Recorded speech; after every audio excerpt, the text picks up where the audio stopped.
Hello my dear students, welcome back my YouTube channel PK royal education.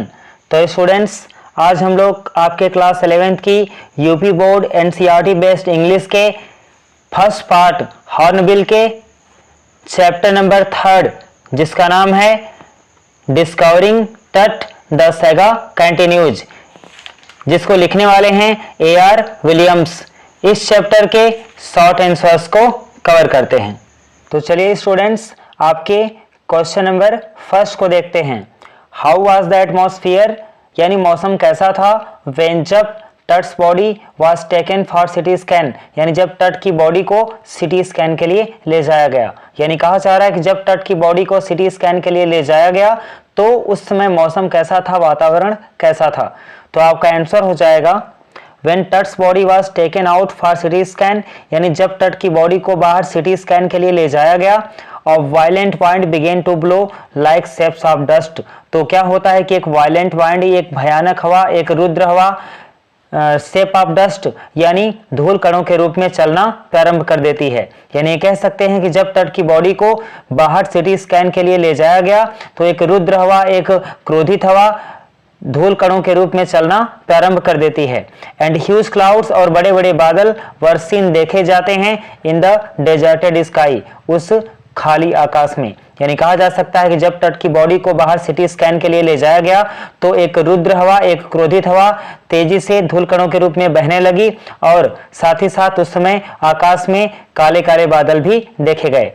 दूसरा question है what were the things buried with Tut's mummy and why, यानी कहा जा रहा है कि टट की मम्मी के साथ यानी टट की मम्मी के साथ कौन सी वस्तुएं दफनाई गई थी और क्यों दफनाई गई थी।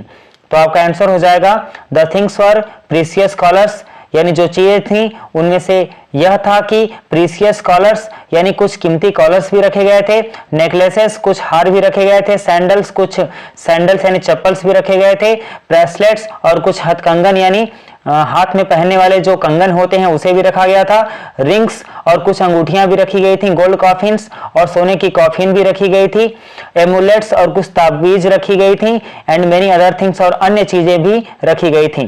दैट बरीड विद द टट मम्मी, यानी जो कि टट की मम्मी के साथ यानी उस ताबूत के साथ उस मकबरे में दफनाई गई थी। बिकॉज क्योंकि दैट टाइम उस समय पीपल थॉट, लोग सोचते थे, लोग मानते थे दैट की they could take their riches, वे लोग सारी की सारी अपनी संपत्ति ले जा सकते हैं विद देम यानी अपने साथ, टू द ग्रेट बियॉन्ड उस दूसरे संसार में, यानी मरने के बाद दूसरे संसार में। यानी कह सकते हैं कि वो जो सामान थे उसमें से ढेर सारे सामान शामिल थे, जैसे कि नेकलेस हो गया, प्रीसियस कॉलर्स हो गए, सैंडल्स हो गए, ब्रेसलेट्स हो गए, रिंग्स हो गई, गोल्ड कॉफिन्स हो गई, एम्यूलेट्स हो गई एंड अन्य चीजें भी शामिल थी जो कि टट की मम्मी के साथ दफनाई गई थी, क्योंकि उस समय के लोग मानते थे कि वे लोग मृत्यु के बाद दूसरे संसार में जाने के लिए अपने सारे सामानों को ले जा सकते हैं, अपने साथ अपनी सुविधा के लिए ले जा सकते हैं।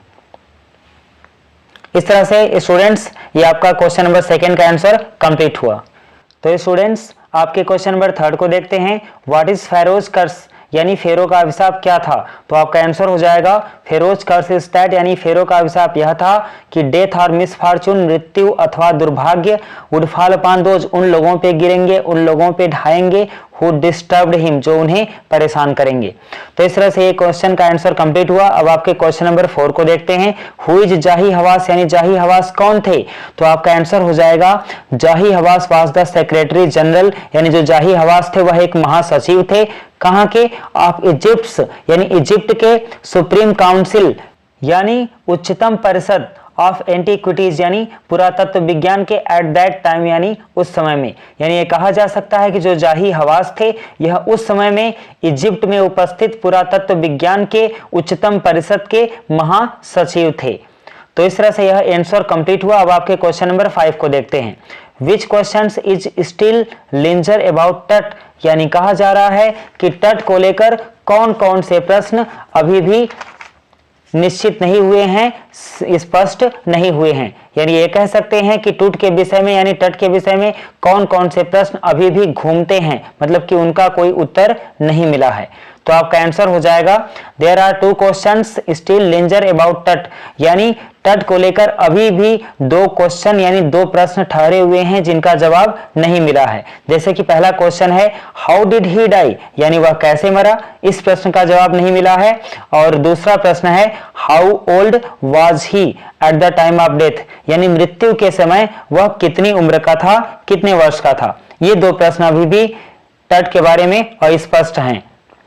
तो स्टूडेंट्स, इस तरह से यह आंसर भी कंप्लीट हुआ और हम उम्मीद करते हैं कि आपको हमारा वीडियो पसंद आया होगा।